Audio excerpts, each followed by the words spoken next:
கர்த்தருக்குள் பிரியமானவர்களே, September 6 Elon G white அம்மையார் அவர்களுடைய மாரநாதா புத்தகம், பக்கம் 497. இன்றைய தியானத்திற்காக தெரிந்து கொள்ளப்பட்ட தலைப்பானது அர்மகெதோன் யுத்தம். வசனம் வெளிப்படுத்துதல் 17வது அதிகாரம் 14வது வசனம்.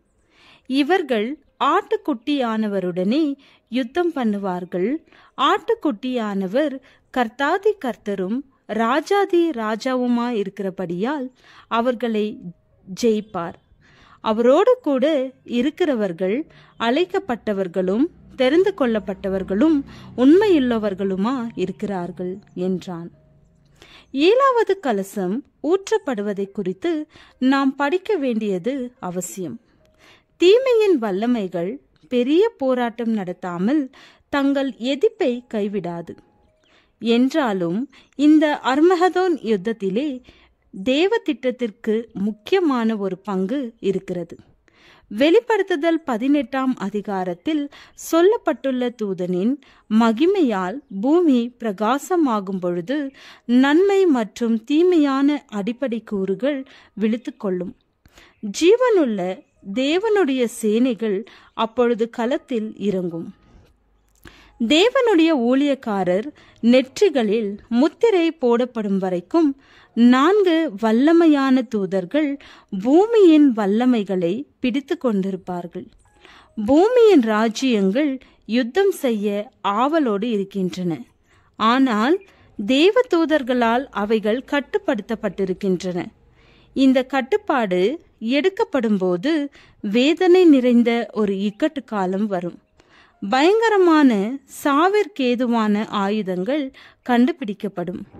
கப்பல்கள் தாங்கள் சுமந்து வரும் அனைத்து மக்களோடும் மகா ஆழங்களில் புதைக்கப்படும். சத்திய ஆவியை பெற்றிராத அனைவரும் சாத்தானுடைய தலைமையின் கீழ் ஒன்று சேர்ந்து கொள்வார்கள். ஆனாலும் அர்மகெதோன் யுத்தத்திற்கான காலம் வரும் வரையில் அவர்களும் தேவ வல்லமையினால் அடக்கப்பட்டிருப்பார்கள். தீமையின் அனைத்து வகையான வல்லமைகளும் முழுவீச்சில் வேலை செய்யும்.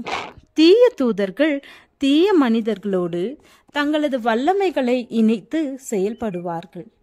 அவர்கள் தொடர்ந்து யுத்தம் செய்து கொண்டே இருப்பதினாலும் ஏமாற்றுவதிலும் சண்டை செய்வதிலும் மிக திறமையான வழிமுறைகளில் அனுபவத்தை முயன்று பெற்றிருப்பதினாலும் இக்காரியங்களிலே நூற்றுக்கணக்கான ஆண்டுகளாக தங்களை பலப்படுத்தி கொண்டிருப்பதினாலும் இந்த கடைசி போராட்டத்தை வெறித்தனமான யுத்தமின்றி விட்டு கொடுக்க மாட்டார்கள்.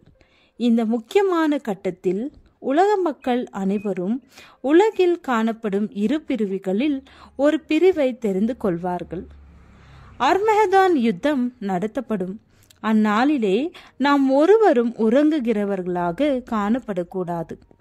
தங்கள் விளக்குகளுக்கு எண்ணெய் வைத்திருந்த புத்தியுள்ள கன்னிகைகள் போல் நாம் அதிக விழிப்புள்ளவர்களாக இருக்க வேண்டும். பரிசுத்த ஆவியின் வல்லமை நம்மேல் இருக்க வேண்டும். சேனையின் அதிபதியாகிய கர்த்தர் பரலோக தூதர்களின் அதிபதியாக நின்று இந்த யுத்தத்தை நடத்துவார். குறிப்பிடத்தக்க பக்தி வினயமான சம்பவங்கள் நம் முன் இனி நடைபெறவிருக்கின்றன. எக்காலம் மீண்டும் மீண்டும் முழங்கப்படவிருக்கின்றது. வாதையின் கலசங்கள் பூமியின் குடிகள் மீது ஒன்றன் பின் ஒன்றாக ஊற்றப்பட போகின்றன. ஆச்சரியமான ஆர்வமூட்டும் காட்சிகள் நம்மீது ஏற்கனவே வந்துவிட்டன. ஜெபம். பிதாவே, எப்போதும் சாத்தானை எதிர்க்கவும் உம்மை சார்ந்து வாழவும் பலன் தாரும். ஆமேன்.